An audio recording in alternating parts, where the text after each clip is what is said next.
Hello, and welcome to this video lecture, Structure, Sign and Play in the Discourse of the Human Sciences by Jacques Derrida. I'll be offering you the background to this essay and the major points, the key concepts discussed by Jacques Derrida uh, through this essay. Alright, so first let's begin with the background. Jacques Derrida, the French critic, theorist, one of the most influential figures in critical theory in the 20th century, uh, presented a structure, sign, and play in the discourse of the human sciences as a lecture at an international symposium, which was titled The Language of Criticism and the Sciences of Man.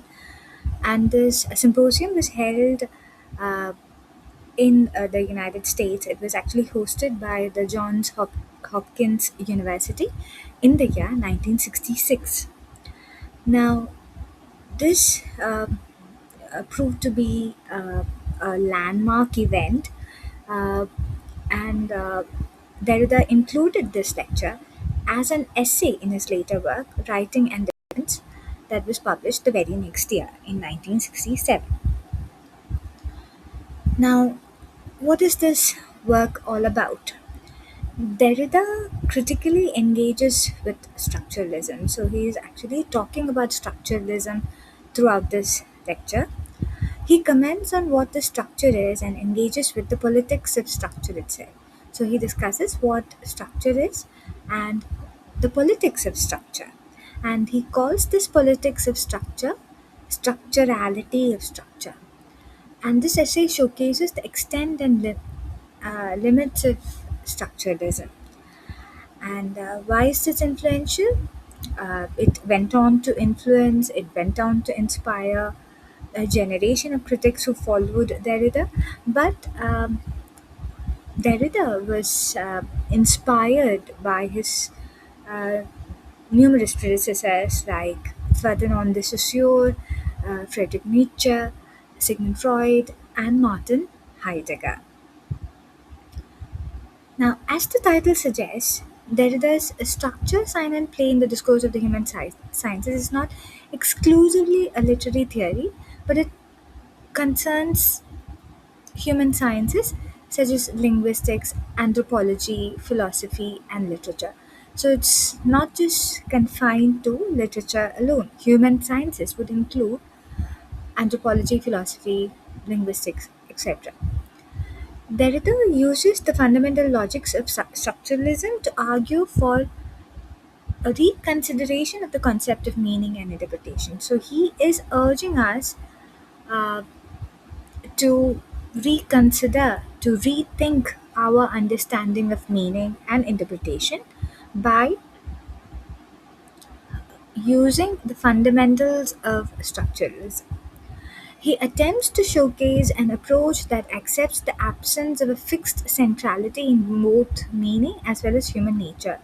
Now, his attempt is primarily to showcase uh, an approach that accepts that there is no fixed center, uh, whether it uh, whether it's related to meaning, whether it's related to human nature.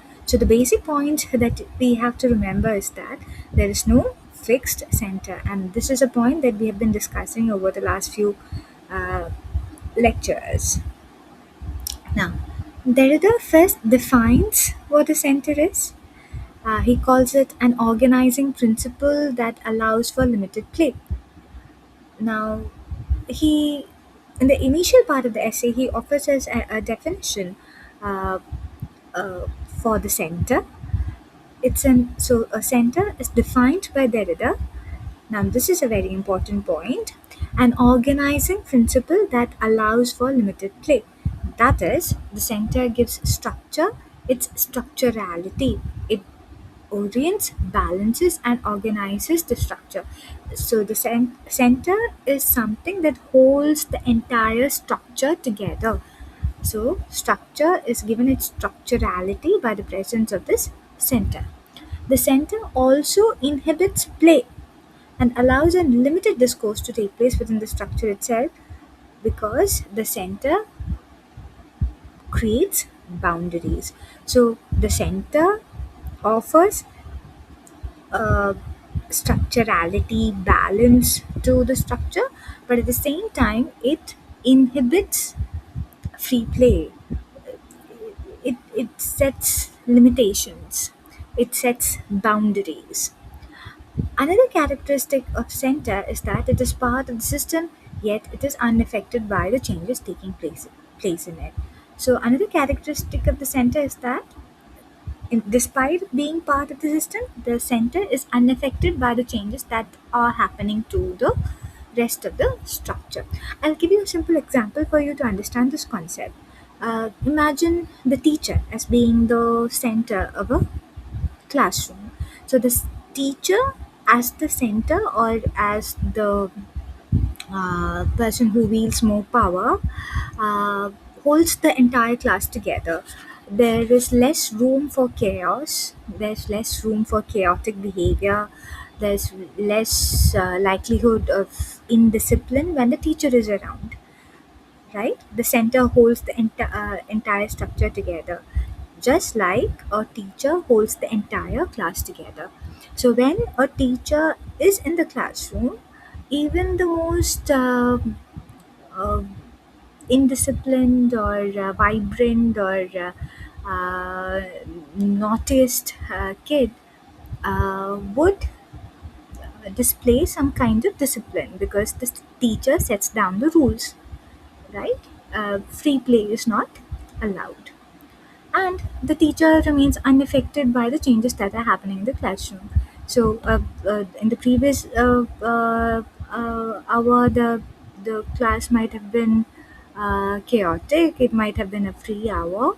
The next hour, this teacher comes in, but she is unaffected by what is happening in the classroom. She wants to finish her portions and she wants to convey the ideas, the key concepts that she has in mind with the students. So, hope that idea has become clear. Now, the center that leads coherence and structurality to a structure at the same time escapes it. Now, the rules that are applicable to the rest of the structure is not applicable to the center. Alright? Therefore, the paradoxical concept of center being both inside and outside of the structure. That's why Derrida calls the center uh, as being both inside and outside of the structure. Derrida then chooses to call the center as a transcendental signifier. Now, this is a concept that we had discussed previously in our offline class. Now, examining the history of structures, Derrida elaborates that one center gets replaced by another. For example, the center of human society shifted from God to Renaissance man during the Renaissance. So, this center can shift, can get replaced by another. It is not really stable, right? The classical way of thinking, according to Derrida, gives structure a center and neutralizes the structurality of structure and thereby limits the play of structure. So, the addition of a center to a structure, to a system, neutralizes the structurality of the structure, the politics of the structure, and uh, limits the play of the structure. Okay, so this is the basic idea or the basic background to the essay. The remaining ideas we'll cover in the next videos. Thank you.